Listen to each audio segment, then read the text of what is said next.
Sallallahu ala Muhammad, sallallahu alaihi wasallam, sallallahu ala Muhammad, sallallahu. Mereka itu kita lah yang zikir, itu maksudnya. Kalau sekiranya mereka lurus, arti lurus itu macam mana? Tak ada selain daripada Allah. Ilahi anta sudi'atul. Kalau sekiranya mereka lurus di atas jalan yang benar, niscaya kami turunkan kepada mereka air hujan yang lebat. Maksud air hujan itu apa?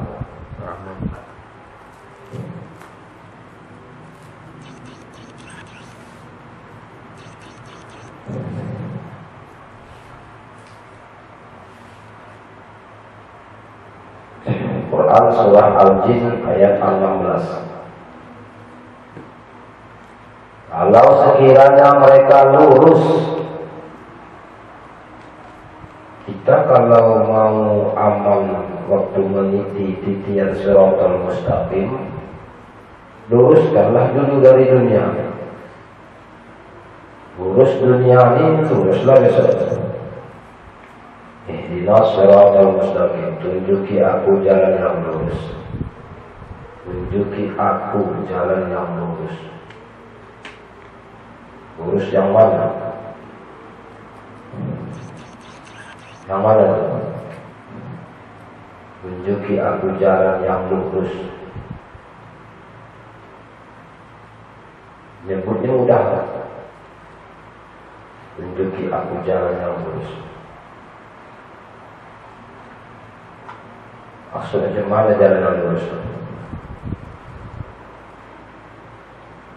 Tak ada yang dituju selain daripada Allah. Ada lurus. Mata-mata dia sebenarnya. Payah, megang itu payah. Payah tak paham.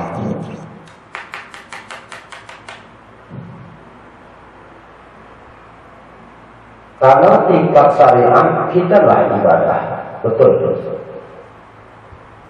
Tapi tingkat ma'rifah kita tidak merasa beribadah. Tingkat syariatnya lah, kita lah yang beribadah. Tapi kalau tingkat ma'rifah tidak. Karena kita bukan yang mempunyai ibadah. Maka berkatalah Syekhul Kamil Ibrahim Al-Maturi radhiyallahu anhu, angkatlah suaramu dikala engkau berzikir sampai mencapai kumpulnya kekuatan batin. Angkatlah suaramu dikala engkau berzikir sampai mencapai kumpulnya kekuatan batin atau jam'iyah seperti orang-orang arifin. Jam'iyat itu kumpulnya pikiran dan perasaan tawadhuh. Jam'iyat itu ialah kumpulnya pikiran dan perasaan. Tak ada yang dipikirkan, tak ada yang dirasakan. Ada lain. Jadi kumpulnya pikiran dan perasaan itu tertuju ya. Tawadhuh itu menghadap Tuhan. Macam mana ya? Tawadhuh itu menghadap Allah. Bagaimana kita menghadap Allah? Nanti kalau didengar orang cakap kita ini macam yang hebat betul lah ya. Tapi begitulah. Kalau dia yang ada, benar Rasulnya.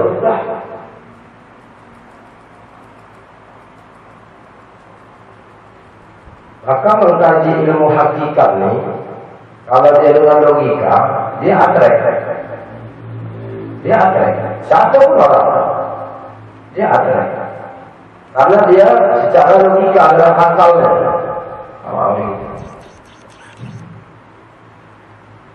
Jam'iyat itu kumpulnya pikiran dan perasaan atau tawadhuh menghadap Tuhan. Maka berkatalah Syekhul Kamil Ibrahim Al-Maturi radhiyallahu anhu, angkatlah suaramu dikala engkau berzikir. Angkat, jangan takut. La ilaha illallah. Saya tidak takut itu. Yang begitu disuruhnya.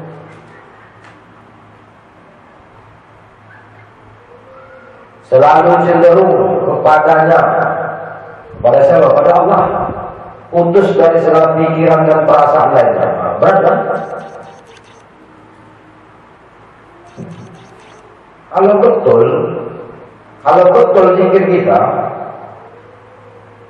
maka kata Allah, maka akan kami turunkan air hujan yang lebat, bukan hanya sekedar rahmat dan lainnya, rezeki. Tapi bukan itu kita tuju.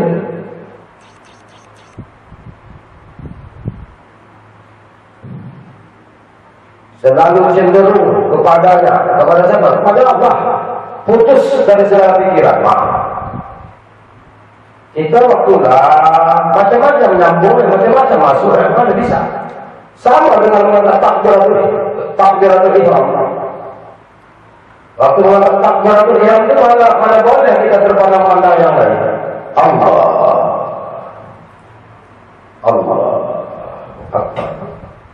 Dapat aja kita waktu mengatakan takbiratul ihram itu tak ada pikir yang lain. Mantap betul kan? Kalau bisa diawali dengan takbiratul ihram, diakhiri dengan salam, semua dia. Itu yang mau ya. Tapi kalau macam kita lihatkan kita ini, bisa saja kita Allah. Alhamdulillah betul. Allah. Akbar. Hilang keakuan. Timbul keakuan alif lam lam ha. Itu cari. Allah. Akbar. Ilmunya kita kasih tahu dari dulu. Allah. Alif lam lam ha. Supaya kita selalu cenderung kepadanya, putus dari segala pikiran dan perasaan lainnya, tak berpikir yang lain, tak dirasakan yang lain.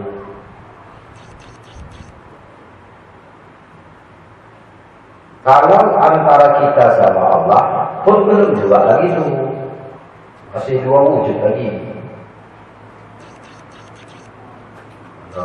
Kalau masih kita dengan Allah lagi, masih lagi itu. Mempelajari itu salah lain tak bukan. Zikir sudah. Duduk zikir itu dapat kau dalam zikir. Jadi kalau dah dapat kau nanti natijah zikir itu, dah aman. Kita ni kan belum ketemu. Masih sak. Masih was-was. Dia tidak ada. Mau begitu.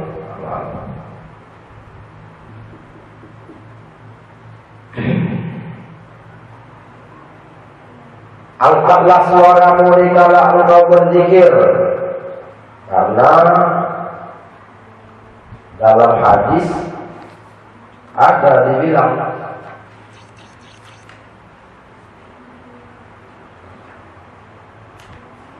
hadisnya jalurnya dari Imam Bukhari. Nanti kalau sudah Imam Bukhari hadisnya sahih atau tidak? Sahih ya, ingat ya. Dari Imam Bukhari radhiyallahu anhu berkata dalam kitab sahihnya, dalam bab zikir sesudah sholat fardu, diceritakan dari Ishaq bin Abdurrahman, dari Juraid, dari Amir, bahwa Mahmud ibnu Abbas meriwayatkan, yang artinya bahwa mengangkat suara dalam berzikir dikala manusia sesudah selesai mengerjakan sholat fardu betul-betul terjadi dalam masa Nabi. Dan apa dalam cuma kan para ulama kita kan tak membuka bab ini kebanyakan. Kebanyakan bab yang satu lagi. Zikirnya subhanallah, alhamdulillah, Allahu akbar. Tapi untuk menafikan keakuan kita ini, tak pula semua mau para dai-dai untuk menceritakan. Kita pun tak salahkan juga mereka, karena juga mereka tidak bagian bab di situ. Maunya para ulama-ulama tasawuf itu buka itu. Jadi kalau ada orang berzikir itu jangan merasa disalahkan, bahwasanya hadisnya sahih dari Imam Bukhari. Dari Imam Bukhari diceritakan dari Ishaq bin Abdurrahman, dari Juraid, dari Amir, bahwa Mahmud Ibnu Abbas meriwayatkan, inna as-sawti bi zikrihi la yansarifun nas minal maktubah kana ala ahdi Rasulillah sallallahu alaihi wasallam kuntu a'lamu idza nusarafu bidzalika idza sami'tuhu, bahwa mengangkat suara dalam zikir di kalangan manusia sesudah selesai mengerjakan sholat fardu betul-betul terjadi dalam masa Nabi. Jadi zikir yang afdal itu apa? La ilaha. Itu kan menjadi afdal. Cuma kan malas orang lagi. Tak tahu lah kalau ada orang mengucap la ilaha illallah, orang yang ikut itu pun macam-macam takut dia.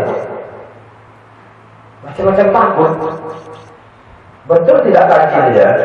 Zikir la ilaha illallah ini betul tidak ya ada dalil dia? Rasa itu gitu. Karena tak mau datang, tak mau bertanya kepada ahli. Jadi payahlah. Kata Ibnu Abbas radhiyallahu anhu berkata lagi, aku betul-betul mengetahui dan mendengarkan angkatan suara keras dalam zikir itu. Kata Ibnu Abbas radhiyallahu anhu berkata lagi, tadi yang berkata siapa? Ishaq bin Abdurrahman dari Juraid, dari Amir, bahwa Mahmud Ibnu Abbas meriwayatkan bahwa mengangkat suara dalam zikir di kala manusia sesudah selesai mengerjakan sholat fardu betul-betul terjadi dalam masa Nabi Muhammad SAW. Panglima Jenderal Sudirman pada zaman penjajahan dijajah oleh Belanda, kumpulan pasukan TNI ada yang membocorkan rahasia karena ada pengkhianat, menunjukkan bahwasanya pasukan TNI Indonesia bersama Panglima Besar Jenderal Sudirman sedang berada di suatu tempat. Tapi Jenderal Sudirman ini tak putus dia sholatnya, wudhu dia pun tak putus, saking dekatnya sama Tuhan. Apa yang terjadi? Pengkhianat itu ditembak oleh Belanda. Kenapa ditembak oleh Belanda? Karena didatangi Belanda itu tentara-tentara Indonesia ini yang dipimpin oleh Jenderal Sudirman melaksanakan zikir. Mana TNI-nya? Ini kan orang-orang berzikir itu Belanda. Maka pengkhianat itu ditembak. Itu kehebatan Jenderal Sudirman. Jadi zikir ini, tapi ya, tak bisa nanti kita paksakan orang. Mana kita bilang kita sudah berusaha. Dia tak tahu dia. Di balik kalimat la ilaha, tak tahu dia. Hakikat daripada la ilaha illallah, tak tahu dia. Dia tahu dia hanya la ilaha illallah. Zikir la ilaha illallah itu aja tahu dia. Tapi menafikan kalimat la ilaha itu dia tak paham. Cara menafikan kalimat la ilaha itu dia tak paham. Mencakapkan la ilaha illallah itu dia tahu. Maksud daripada tujuan nafi isbat itu dia tak paham. Nafi itu memperdagangkan, membuang keakuan, mentadakkan yang tak ada. Memang kita tak ada. Itu masalah. Mentadakkan, la ilaha, mentiadakan. Illallah, mengadakan Allah, illallah, mengadakan yang ada, yang bersifat wujud, mentadakkan keakuan kita. Jadi kan payah.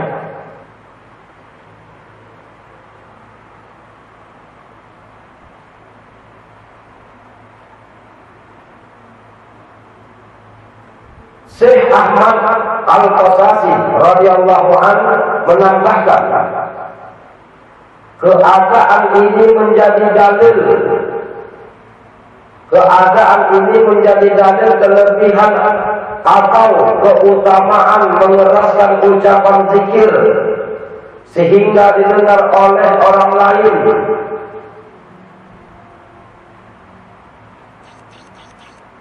Kalau kita tak belajar, tak mendatangi, kita merasa zikir kita macam takut. Iya tidak ya, amalan itu benar tidak ya? Tapi itu tidak ada. Kalau orang yang merasa dia ada zikir gitu, begini ya, dia merasa takut zikir itu bahwasanya salah.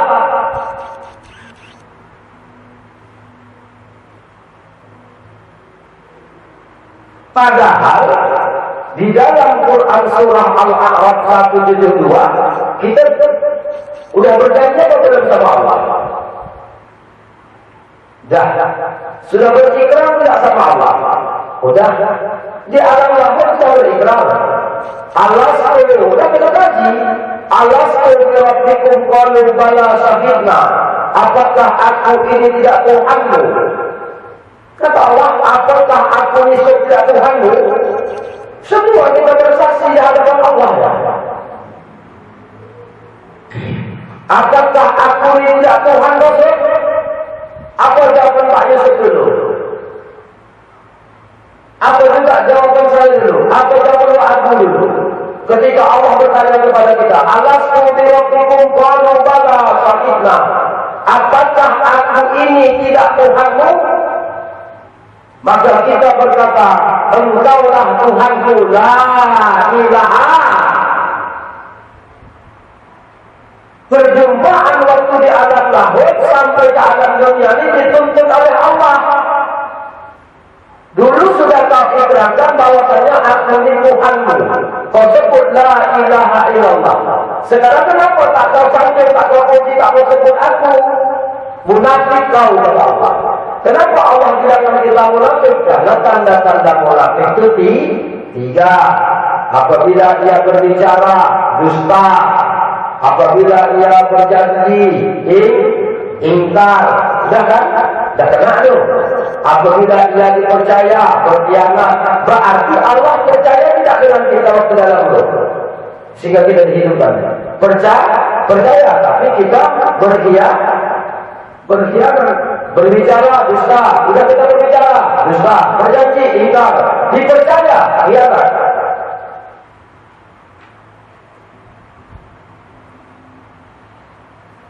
Karena kalimat la ilaha illallah ini jangan kau tambah di ekor babi. Begitu dalam kitab Nurul Nafis. Karena sekali lagi jangan bermutiara yang apa itu? Mutiara yang sangat intan berlian itu jangan kau tambah di ekor anjing. Mana intan permata itu? Itulah yang ditanamkan oleh guru musik.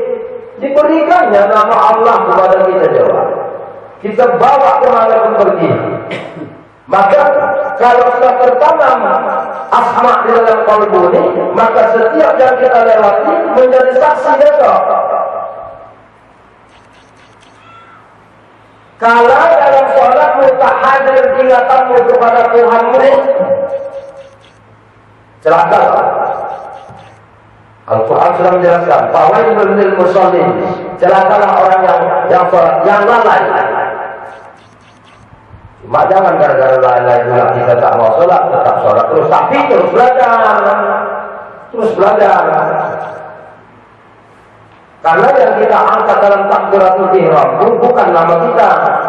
Alif lam ha Allahu Akbar. Bisa melendakkan diri, bisa kita tarang dalam lautan kalimat alif lam ha Allahu Akbar. Maka mengangkat takbiratul ihram itu betul-betul Allahu Akbar. Jangan lagi terpikir-pikir yang lain.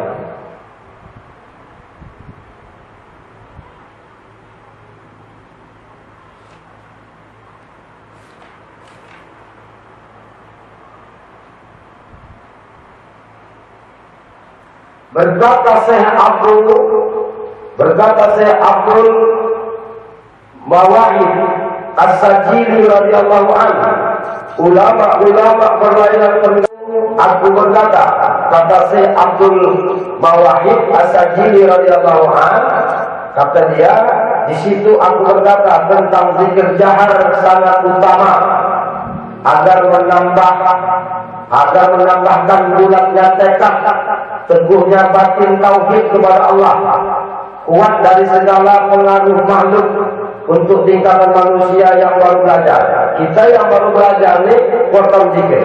La ilaha illallah, la ilaha illallah, la ilaha illallah. Maksud kuat demo hujan jalan, bukan kuat kita mengganggu orang. Bukan kita mesti menjerit-jerit, bukan. Ini kan karena pakai mic. Kalau tak pakai mic, mana ada? Ini kan pakai mic. Tidak. Beda. Suara kan keras. La ilaha illallah, la ilaha illallah, la ilaha illallah.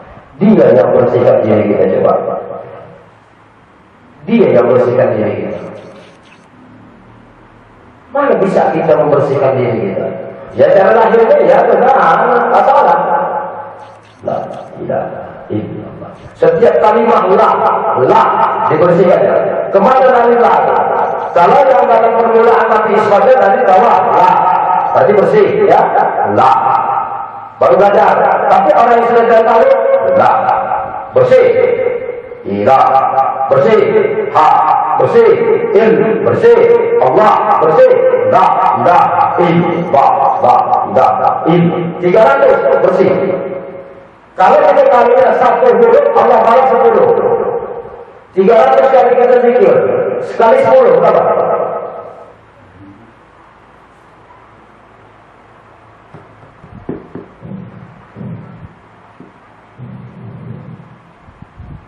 Senyum tidak mak kita dalam kubur. Kalau kita udah jelas. Kalau gaji pahala tidak oke. Cuma kita bukan mencari pahala, di sini bukan mencari pahala. Selagi baik, ya. Karena aliran dari Abah Anom ini hadis yang dhaif pun dia kerjakan. Pondok pesantren Suryalaya, pengersa Abah Anom usahkan hadis yang sahih, yang hadis yang dhaif pun dilaksanakan. Mana dhaif pun qabliyah nafih, mereka tetap kuat. Asyhadu an la ilaha illallah, selesai. Hayya 'alal falah, hayya 'alas shalah, hayya 'alal falah, la ilaha illallah, selesai. Usolli sunnatan maghribi rak'ataini qabliyatan lillahi ta'ala. Allah. Hadisnya enggak itu sahih. Sahih.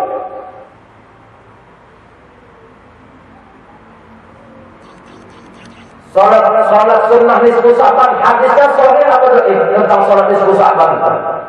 Dalam kitab Sabilal Muhtadin karangan Syekh Muhammad Hasan Al-Banjari. Dhaif. Tapi Suryalaya dibuat salat rakaat. Kenapa? Syiar Islam.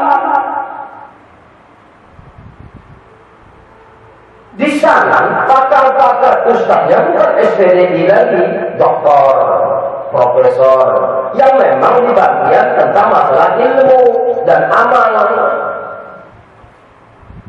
Mereka usahakan yang sahih, yang dhaif pun dikerjakan.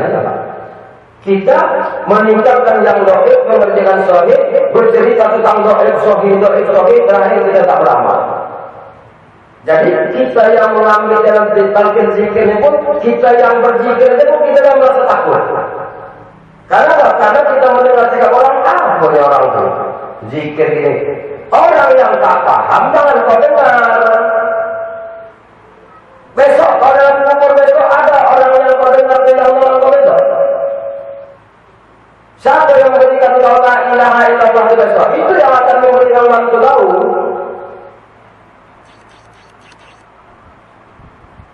Kita pikir guru kita ini mati. Kan dia tidak mati. Dia tidak mati, dia berpulang. Pindah alam dia. Pindah alam.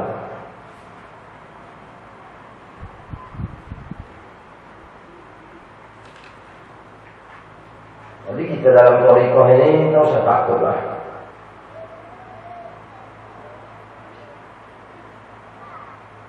Dengan fitrah ini hendaknya dijelaskan bahwa Allah menegakkan tauhid yang urat tunggangnya terhujam di bumi yang ketujuh dan cabang-cabangnya di langit atau aras. Kemudian ditaburkan bibit tauhid di atas tanah persemaian hati agar tumbuh dari dalam pohon tauhid yang urat tunggangnya di dalam angkasa rahasia dan berbuat tauhid untuk keridhaan Allah. Coba ya. Urat tunggangnya terhujam di bumi ketujuh. Jadi hikmah kita menarik dari bawah pusat ini apa itu? Tertanam kalimah-kalimah laku di dasar bumi yang paling dalam itu. Kokoh dia. Sampai menjulang ke arah illallah yang jelas. Nah, kalau yang begini dalam cerita dalam kitab ini, berarti ketika kita mengucapkan la ilaha illallah tadi, berarti menjadi rahasia tidak dalam diri ini kalimat la ilaha illallah.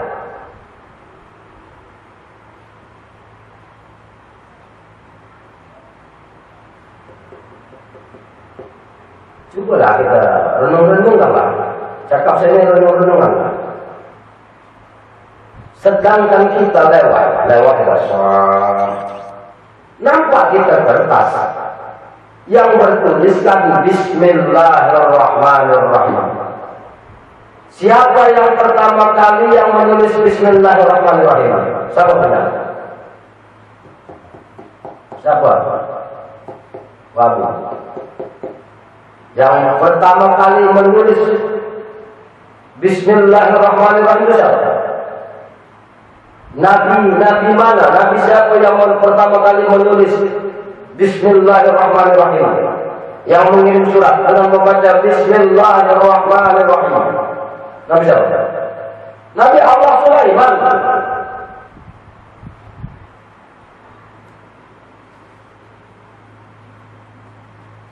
Kalau orang yang mengetahui ilmu hakikat begitu membaca Bismillahirrahmanirrahim, bergetar dadanya. Kenapa bergetar dadanya? Karena tahu dia sifat yang maha pengasih, maha penyayang ada pada diri kita semua. Tapi kita tak tahu disayang, tak tahu dikasihi. Tahu kita mencari dunia. Kau cari dunia tak akan dapat kau akhirat. Tapi kau cari akhirat dunia akan dapat. Selesai semua urusan kau. Kau yang takut. Takut kali kau tak makan. Kan? Kasar dari bunyi cakap bahasa saya. Kau dulu ya Allah. Seakan-akan kalau kau tak kerja tak makan kau besok. Pasti mana Tuhan? Mana Tuhan? Kalau engkau berpendirian seperti itu mana Tuhan? Berarti kalau kau susahi Allah, berarti kau tak ridho.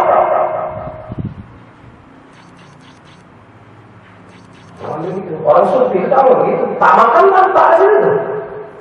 Bukan karena tak makan itu mati.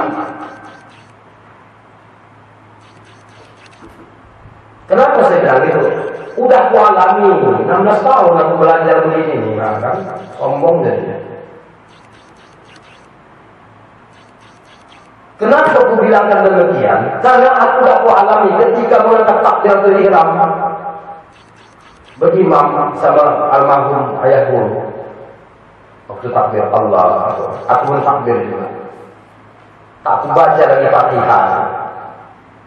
Kenapa? Pikiranku di rumah tangga berasa. Udah aku alami. Sujud juga. Apa aku nak baca? Macam mana aku nak baca? Anakku belum makan, istriku belum makan. Macam mana? Siap salam ini aku pulang terus. Pulang ke rumah mana ada lagi? Mana ada nasi? Apa nak aku bawa? Telepon ayah itu. Mana wasan? Balik ya, balik ya. Sampai di rumah, kenapa kau pulang? Aku bilang kan tak ada berasnya. Malu kebilangannya sama guru. Tak apa-apa ya. Nih beras. Ambilnya juga di bawah sarung kain itu. Anak bela lau-lau untuk hari ini. Rezeki kau ini hari ini sampai. Cuma kau tak sabar. Kau tak sabar. Kau yang tak sabar. Jadi semua sudah kualami. Jadi kalau kita nak macam-macam, kalau orang tak betul-betul pegang dengan la ilaha illallah, karena mengaji thariqah ini tidak macam dulu. Sekarang ini mengaji thariqah ini tidak macam dulu. Kalau dulu mengaji thariqah ini, mengambil iman lah pula. Sekarang ada orang sepele. Sepele orang sekarang. Dengan guru thariqah itu orang sepele sekarang. Dia tak tahu iman yang diberikan kepada ditransfer kepada semua itu. Dibimbingnya dia ke jalan Allah saja. Kalau ilmu fikih, kalau mau keamalan, amalkan. Tidak ada apa masalah, tidak pasti. Kalau ilmu thariqah tidak. Kalau sudah kau ambil, kau siap mengaji. Apapun kata guru kau ikuti. Yang penting jangan bertentangan dengan hukum syariat, bertentangan dengan syariat dalam fikih tinggalkan. Karena orang thariqah yang jatuh dari pengersa atau haram berpegang dengan Quran dan hadis.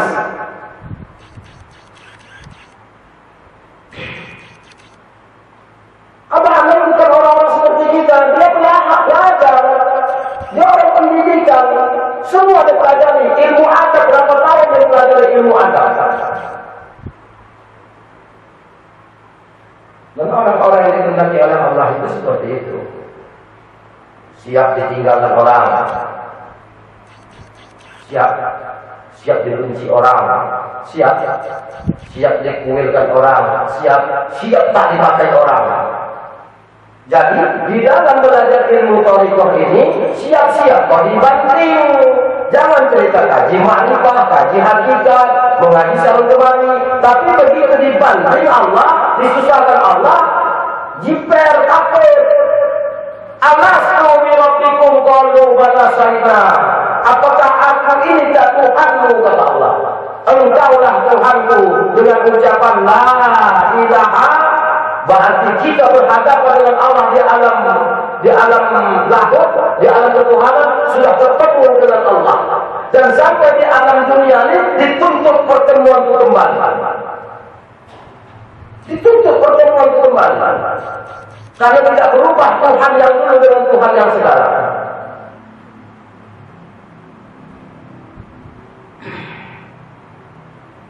Maka saya bilangkan, ngaji thariqah sekarang beda dengan dulu. Beda. Sekarang dia murid itu sepele sama guru dia. Sepele. Karena dipandangnya jahil guru itu. Udah. Ya udah, kalau begitu kita pun tak paksa. Dia aja Allah yang memberikan semuanya. Tidak usah kita mengatur saling kemari. Biarkan aja Allah yang memberikan. Mudah-mudahan Allah berikan petunjuk. Tapi kalau ada secara akal, wassalam. Kalau secara akal, wassalam. Kalian pun kalau secara akal mandang aku ini mungkin juga tak ngaji. Secara akal. Tapi Allah itu punya pengetahuan. Namanya Allah, dia yang tahu semua. Diberikannya cara-caranya. Apa cara? Kadang mimpi, kadang kita pada guru tu, kadang begini. Diberikannya berita tu, ikuti dia. Ingat ya. Jadi saya dulu Pak Yusuf gitu. Merasakan susah tu, udah capek. Dulu aku hataman kadang-kadang sendiri. Pertama tidak ikhlas. Ternyata bukunya udah dibuat apabila tak dibuat kejadian. Awalnya memaksakan hataman itu malas, kawan tak ada. Tapi kata almarhum ayah guru ini, kalau kau yang melakukan hataman, maka kau yang dapat. Walaupun orang yang di belakang untuk ikut tapi tidak membaca, tidur dia cuma dapat pahala.